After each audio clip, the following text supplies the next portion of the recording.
Ora, bom dia, obrigado por todos terem vindo, obrigado ao Aeroclube de Pias Longas por nos darem sempre este forte abraço a todos os pilotos, entusiastas da aviação e a curiosos, a crianças, todos bem-vindos. Quisemos juntar à APAU, a Associação Portuguesa de Aviação Ultraleve, a cultura. Trouxemos connosco dois projetos. Começo por agradecer à família do Carlos Guerreiro por nos aturarem, por terem feito o esforço de vir cá, que só assim é possível nós conseguirmos realizar, porque as distâncias neste tipo de pandemia continuam a ser distâncias. Para não me alongar, há dois projetos aqui que me queríamos apresentar. Um deles teve a ver com o restauro de um avião que dificilmente se faz em Portugal e que foi conseguido pelo Carlos Tomás e uma equipe vasta de pessoas, principalmente voluntários, que é uma coisa também especial, que são pessoas que, de uma forma generosa, participaram e contribuíram para o projeto. Temos também aqui o Carlos, que eu não vou desvendar muito acerca da situação que ele próprio vai dizer, mas talvez começando por só dizer uma coisa. Portugal tem coisas que nos surpreendem todos os dias. Nós somos maiores do que o tamanho de Portugal.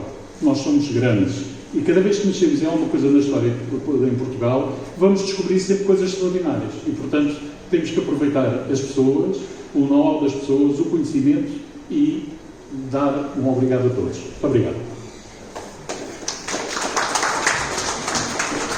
Bom dia a todos. O meu nome é Carlos Tomás, sou presidente do Vintage Aeroclube, que é uma associação sem fins lucrativos dedicada a restaurar, educar e promover a história da aviação.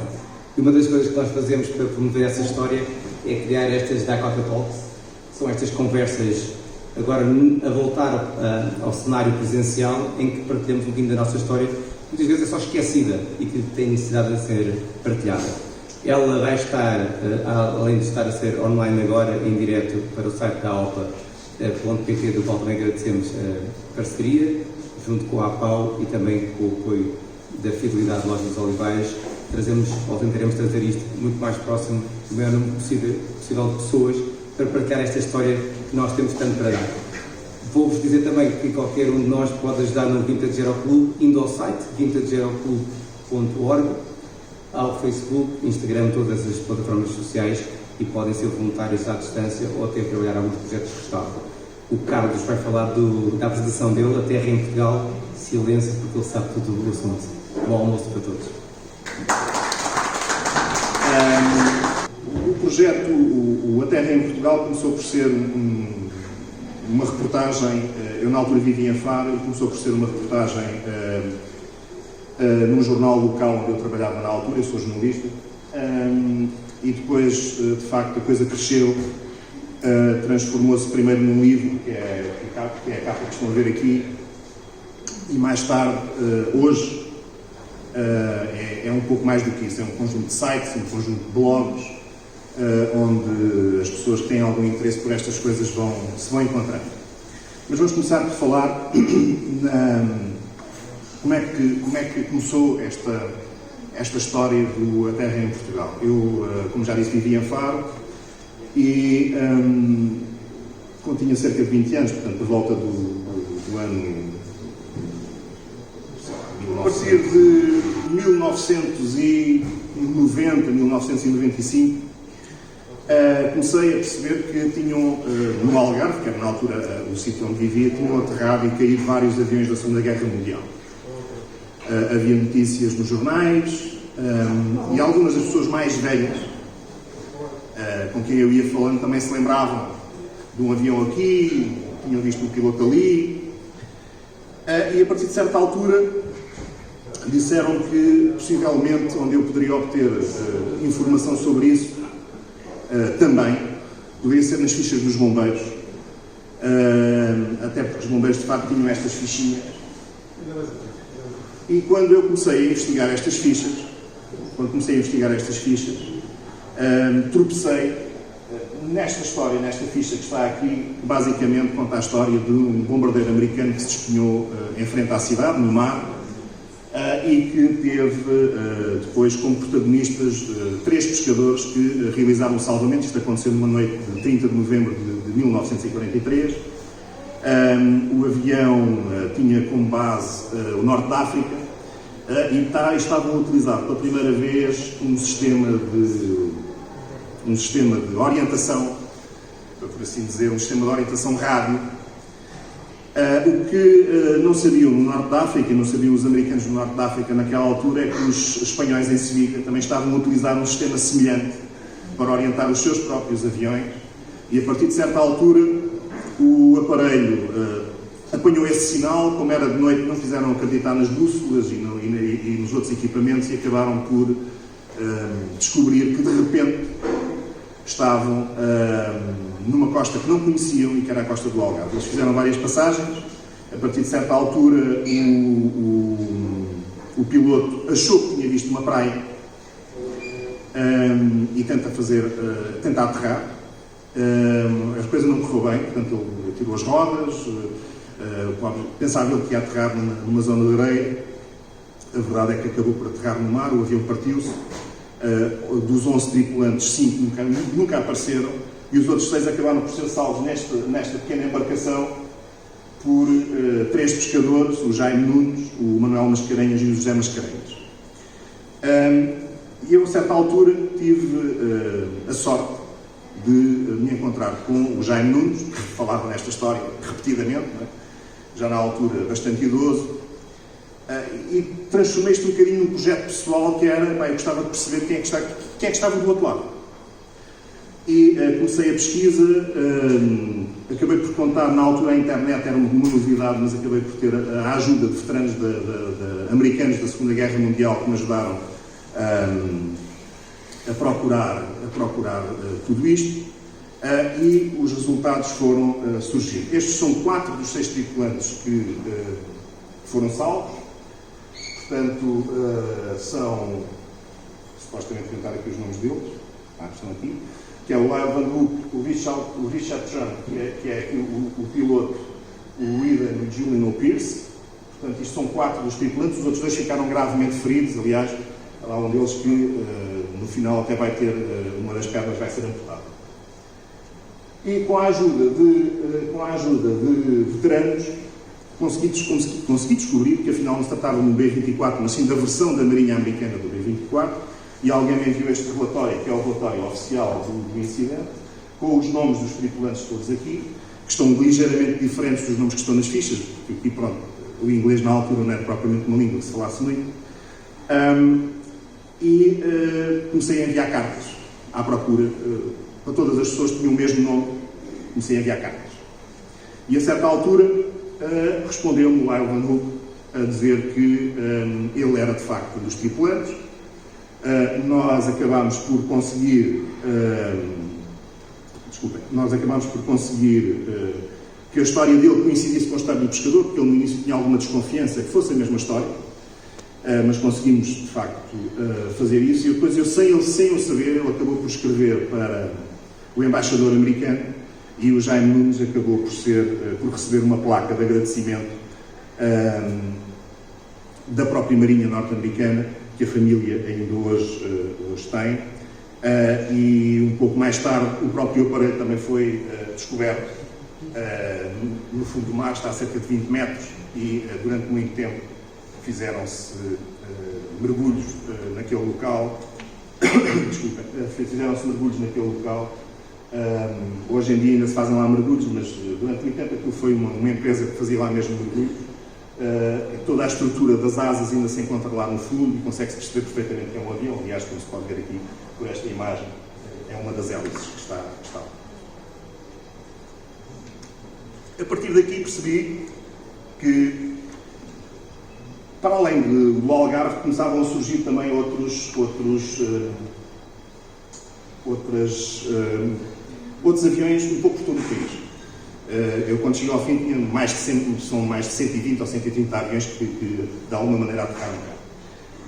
E comecei a tentar perceber o que é que se passava de facto. E a questão que acontece é, a partir de 1940, Portugal, que estava completamente afastado da guerra e estava assim num sítio relativamente longínquo, Portugal passa a estar muito mais perto da guerra e vai estar nas rotas e vai estar nas rotas dos aviões. Porquê? Porque nós vamos ter, isto é a Inglaterra para chegar aos vários teatros de operações, nomeadamente do Norte de África e do Norte de África mais para lá, vai ter que fazer aqui esta voltinha. E os alemães vão ter aviões colocados, nomeadamente aqui nesta zona, e aqui nesta zona, que vêm fazer a cobertura aérea e tentar atacar os comboios navais que circulam nesta zona aqui, e eles vão ter os aviões, os Focke-Wulf 200, que chegaram aos Açores, inclusive, portanto são aviões de grande raio de alcance, desculpa. E portanto nós vamos ter aqui, vamos assistir a tudo um pouco. Para vocês terem uma ideia,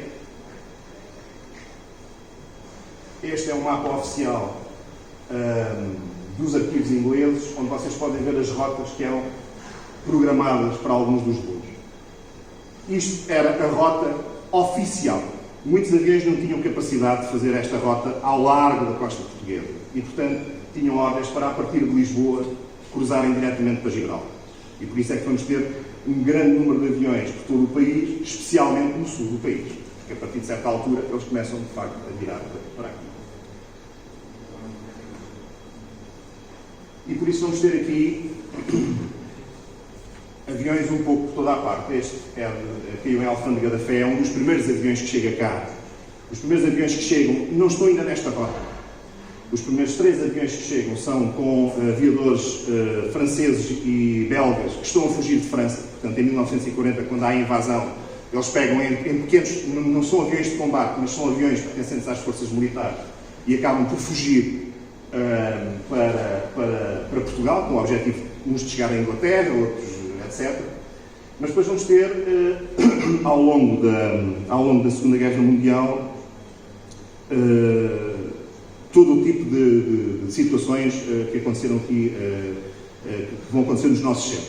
Vamos ter aviões como este alemão da Amareleja, que teve num combate aéreo ao largo da nossa costa e vai acabar por aterrar ali, os aviadores ali, neste caso, salvaram-se. Vamos ter aqui o caso deste Wellington, no Cabo de São Vicente, que tem uma avaria e que acaba por aterrar lá. Vamos ter os B-24, neste caso aqui, este aqui até participou no ataque aos campos petrolíferos da Roménia, em Ploécio, e depois no regresso, quando estão de regresso à Inglaterra, têm avarias e aterram cá. Alguns desses aviões depois pertenceram mais tarde à aeronáutica militar, e os B-24 ainda estiveram na lista para serem dos primeiros aviões da TAP, mas depois acabaram por optar pelos DC-3, também tinham aterrado cá. Os últimos aviões a aterrar cá, curiosamente, se os primeiros eram franceses e belgas fugidos dos alemães, agora os últimos aviões a aterrar cá são 2 aviões alemães que estão a fugir dos aliados que estão a avançar e que acreditam que podem vir para cá. Este é um deles que aterra em Lisboa, houve outro que aterrou no Porto. Portanto, este aqui até é um protótipo que na altura estava a ser testado, e os aviadores nem sequer são alemães, são pilotos de fábrica que carregaram o avião com tudo o que puseram, com tudo o que puderam, e arrancaram para Lisboa. Nós, a partir de certa altura, vamos ter toda esta gente, era preciso perceber o que é que se podia fazer com eles. E, portanto, a maior parte destes aviadores, com exceção dos que caem no mar, todos os outros aviadores são considerados internados. Ou seja, não são prisioneiros de guerra, mas também não podem andar à vontadinha, e, portanto, existe uma figura que é o internado, e há 2 locais de internamento. Primeiro, no primeiro ano, nos primeiros tempos, temos as Caldas da Rainha, onde há muitos pilotos que vão estar desde 1940 até fins de 1942, e depois, a partir de 1944, retoma. E depois, porque houve um rapazinho que se chamava, agora não estou a ter o nome dele, mas é aqui um piloto americano, o primeiro piloto americano que aterra em Portugal, aterra em finais de 1943, num daqueles dupla cauda, um P-31.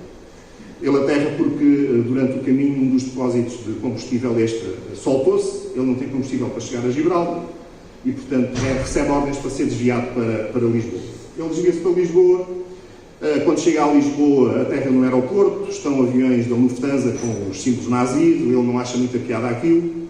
Entretanto, abastecem-lhe o avião e sentam no lugar do piloto para explicar os instrumentos. É um piloto português.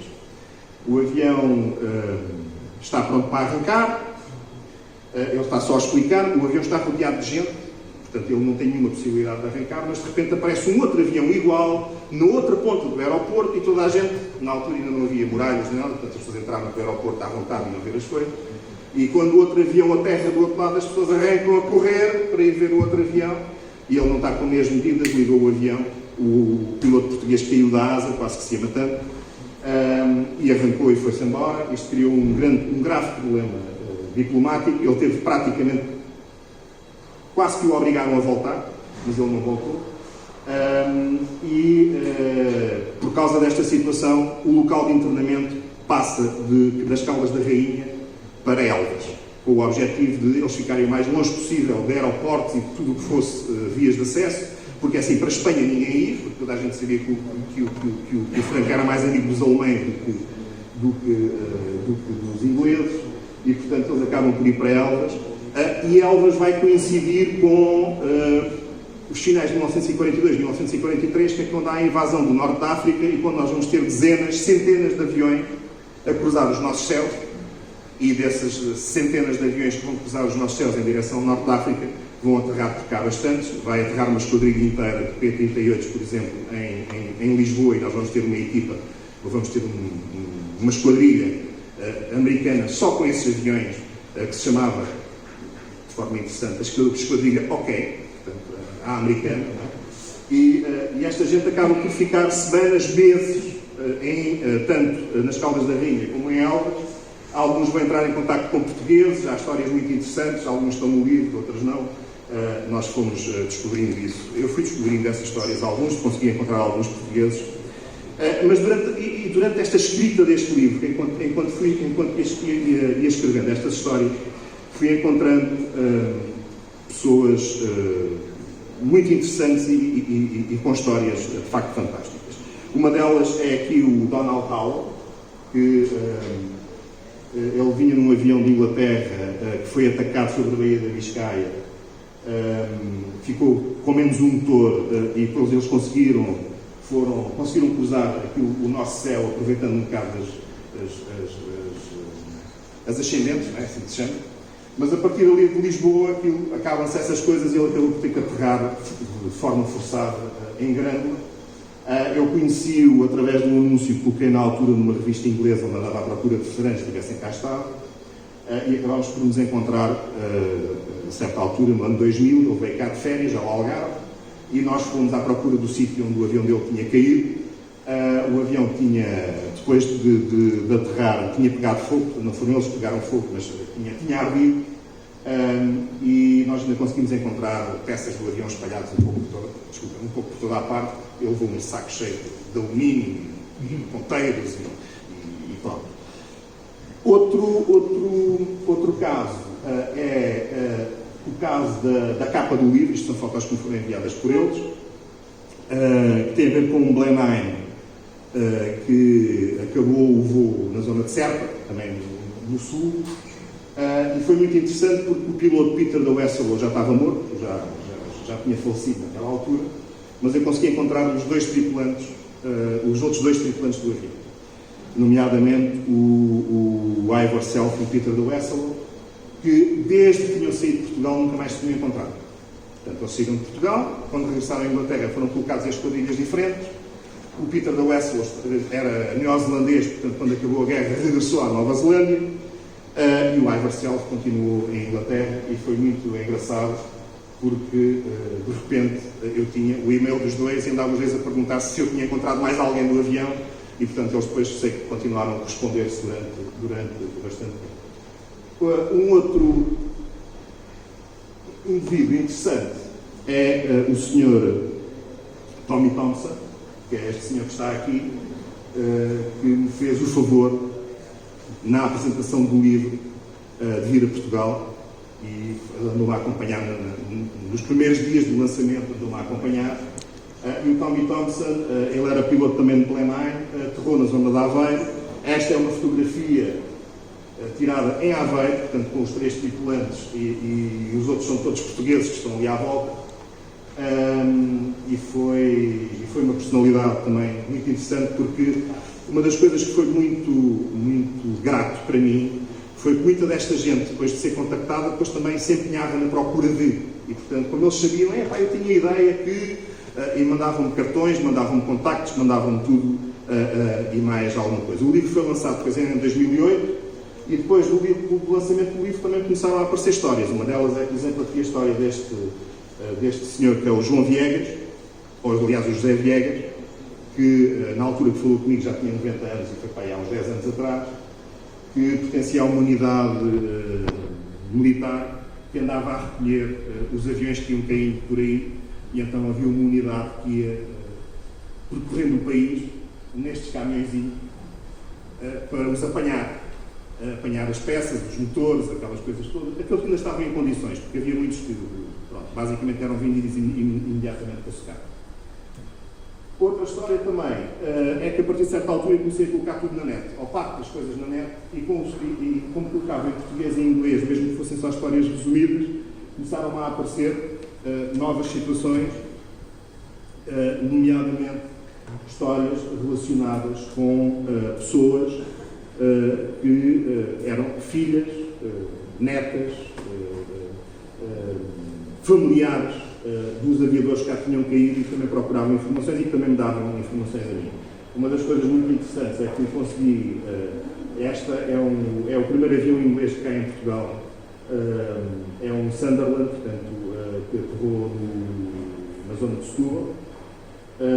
O avião depois mais tarde seria utilizado para tentar chegar a Cabo Verde com pessoal português, mas eles no meio do azar tiveram sorte porque uma das hélices soltou-se, por acaso não atingiu nada de vital e eles depois acabaram por ter que voltar para trás. Isto acabou, o avião acabou a apodrecer em Lisboa, lá ao pé do Tejo. Eu consegui descobrir na altura, e este contacto surge logo depois do livro primeiro, pela filha deste senhor que está aqui, que é o Sr. Major Monteiro Leite, que era da Aeronáutica Militar, e que foi uma das pessoas que organizou as primeiras fugas de aviadores. Portanto, a partir do momento em que Portugal começa a ter aviadores, ninguém sabe o que é que há de fazer com eles, porque supostamente pelas leis da guerra eles deviam ficar cá até ao fim da guerra. Isto era o que dizia a documentação internacional. A terra num país neutral, ficam cá às custas dos governos deles, até ao fim da guerra, e pronto. Obviamente que existe muita pressão para libertar estes homens.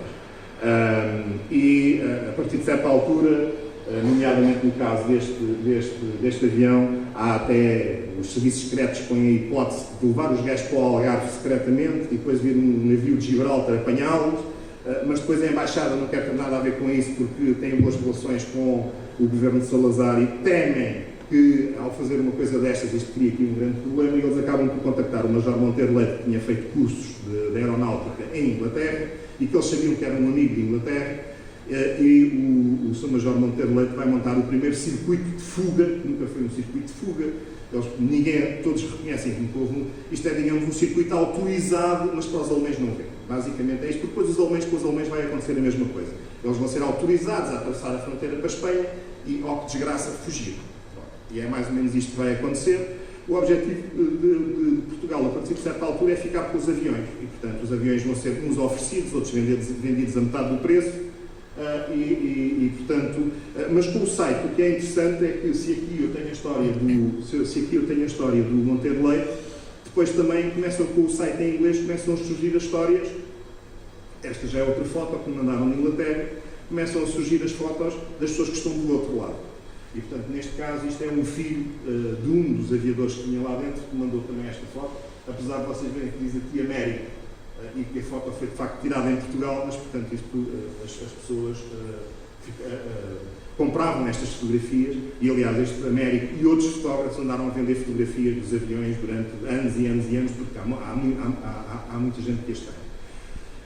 Outra história muito interessante tem a ver com este senhor que é o Rex Walton. O Rex Walton é filho, portanto, este senhor é filho deste senhor, que era uma das pessoas que vinha dentro deste avião, e que a certa altura, através do site, me contactou. Isto são fotos tiradas em Elvas, e o Sr.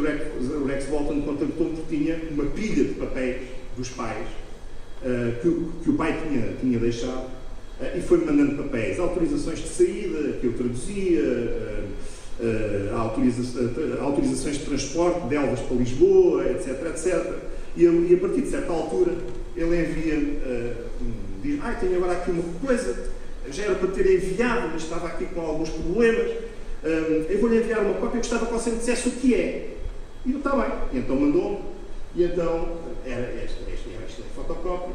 Não sei se conseguem ler, mas diz ali, lá em cima está o Tiroliro Liro, lá em baixo está o Tiroliro LOL, e portanto isto é a letra de uma música, da nossa música do Tiroliro, e eu acabei por lhe mandar um vídeo da Amália, onde ela cantava esta música, e ele tratou-se de rir e disse: sabe, eu inicialmente, o meu pai quando foi para a guerra já namorava com a minha mãe, e eu tinha medo, quando isto não era a letra dele, eu tinha medo que isto fosse alguma carta, assim, pronto, e como não percebia a letra, percebi que era um poema.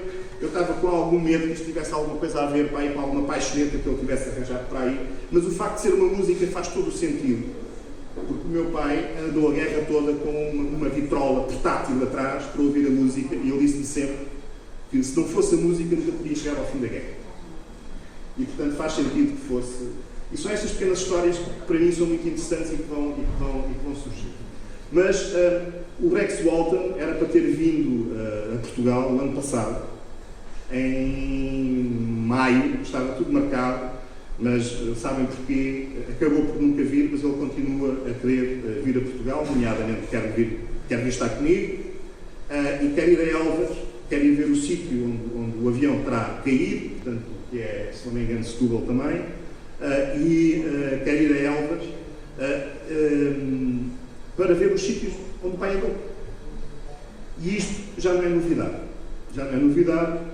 porque aqui temos a Suzane Borto, que é filha do piloto Novo Marianovic, do B-17, que caiu em frente a Sesimbra, no mar, e que acabaram por ser recolhidos também por pescadores, e que me conheceu também através do site, e que há 3 anos veio de propósito a Portugal, para ela, sem nenhuma ajuda minha, mas acabámos por nos encontrar e falar um bocadinho. E ela foi a Elvas, andou em Lisboa, andou a passear por todos esses sítios, exatamente a fazer turismo, a tentar recordar algumas das histórias que o pai contava.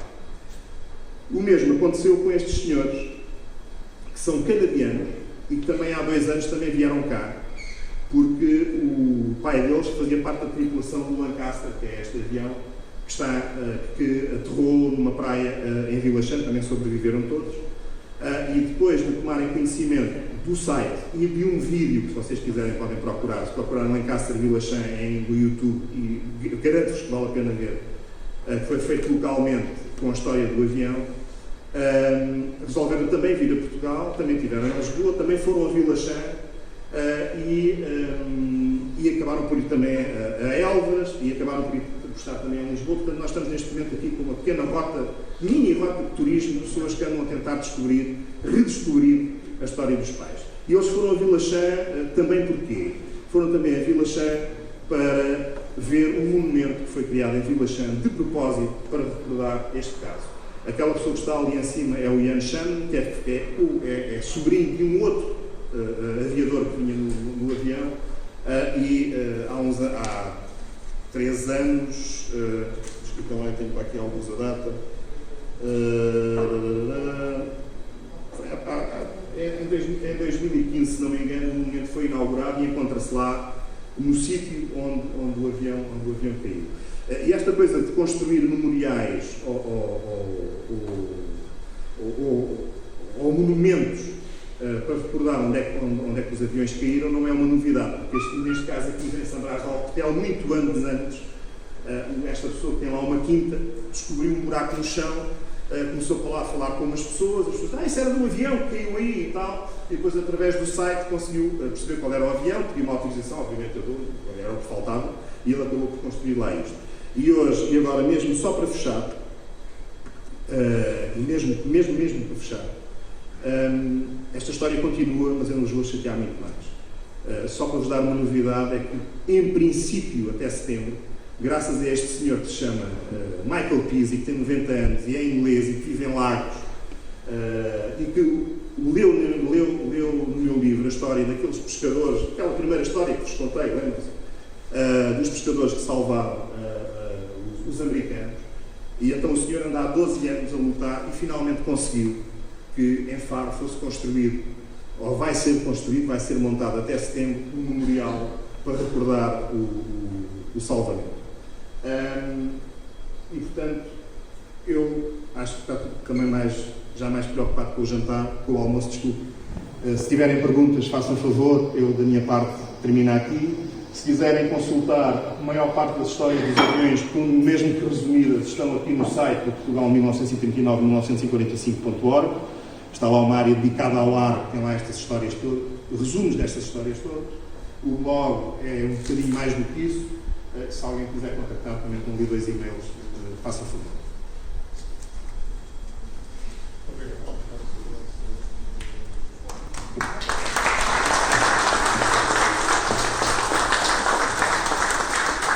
Obrigado, Carlos. Para pias longas, as aterragens são diferentes destas. Para hoje e para sempre. De qualquer forma, quem não tem história não tem memória. Pias longas rejuvenesceu num sítio diferente, está a começar a fazer a sua história. Espero que façam os registros desta história, porque é muito importante de todos os vossos sócios. Já agora um abraço àqueles que estão presentes, mas também aos ausentes que nos abandonaram há relativamente pouco tempo. Um grande abraço. Entretanto, convido o Presidente da Associação Portuguesa de Aviação Ultraleve para dirigir-vos as minhas palavras e depois, no final, o Sr. Presidente do Aeroporto de Pias Longas. Obrigado a todos por terem vindo à APAU, à Associação Portuguesa de Aviação Ultraleve. Tenho muito prazer em colaborar para que juntar entusiastas e pessoas ligadas à aviação, nomeadamente à aviação ultraleve, mas não só. Se pudermos juntar coisas deste género, que tragam um pouco de conhecimento e que nos ajudem a perceber o passado para podermos avançar para o futuro, é fantástico. A Associação Portuguesa de Aviação Ultraleve tem como objetivo tentar melhorar o panorama aeronáutico, nomeadamente na aviação ultraleve, que tem sido relativamente difícil com as dificuldades que temos neste momento com as autoridades e com o panorama em geral. Nós estamos a fazer o nosso trabalho e esperamos que conseguir isso. Muito obrigado a Pias Longas por nos receber e esperamos estar cá mais vezes num período menos confinado como então. Muito obrigado. Uma boa tarde a todos. A alongada conversa não vai resolver grande coisa porque o principal já foi dito por estes senhores. O Pias Longas resta apenas agradecer a quem se preocupou, quem dinamizou, quem fez este trabalho e vai agradecer a todos os presentes, a todas as entidades oficiais, a todos os convivas, a todos os sócios e a todos os pilotos também. Não sei se me esqueci de alguém, até penso que não, por forma que, o adiantado da hora e o estômago vai se lembrando, vamos avançar para os xixas com o bacalhau. Um obrigado a todos, bem-aja.